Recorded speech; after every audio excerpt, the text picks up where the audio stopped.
അങ്ങനത്തെ ഫേസും. പിന്നെ നമ്മുടെ ഏറ്റവും അടുപ്പമുള്ള കുറച്ച് പേര് നമ്മൾ ഒരുപാട് നേരം അങ്ങ് റൂമിൽ അടയ്ക്കുമ്പോഴത്തേക്ക് അതിൽ ചില കൊട്ടുകൾ വരും.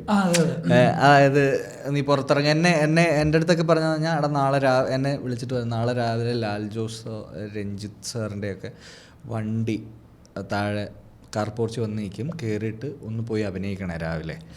അതായത് നീ അകത്തിരുന്ന് കഴിഞ്ഞാൽ നീ ഇരുന്ന് പോകുന്നതാണ് അതിൻ്റെ അർത്ഥം. അപ്പം എന്നെ ട്രോളാൻ വിളിക്കുന്നതാണ്.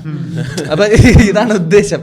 അതായത് നിന്നെ ആരും ഇവിടുന്ന് എടുത്ത് സിനിമയെ കൊണ്ടുപോകുന്നില്ല എന്നുള്ള സാധനം. എനിക്ക് തോന്നുന്നു വെച്ചാൽ ഈ അകത്തോട്ട് നമ്മൾ കയറുന്നതും നമ്മുടെ ഏറ്റവും അടുപ്പം നിൽക്കുന്നുള്ള കൊട്ടും തമ്മിലുള്ളൊരു ബാലൻസാണ് നമ്മുടെ ഓട്ടം. അതെ അതെ. അപ്പോൾ ആരെങ്കിലുമൊക്കെ നമ്മൾ കുറച്ച് നേരം ഇരുന്ന് പോയാൽ തട്ടിയിട്ട് എന്തെങ്കിലുമൊക്കെ പറഞ്ഞ് എഴുതിപ്പിച്ച് നമ്മൾ നടക്കും. അത് ബെസ്റ്റ് പീപ്പിൾ കൂടെ ഉണ്ടായാൽ മതി. അതുണ്ടെങ്കിൽ ഒരു പരിധി കൂടുതൽ. അതിന്റെ ഒരു പ്രശ്നം എനിക്ക്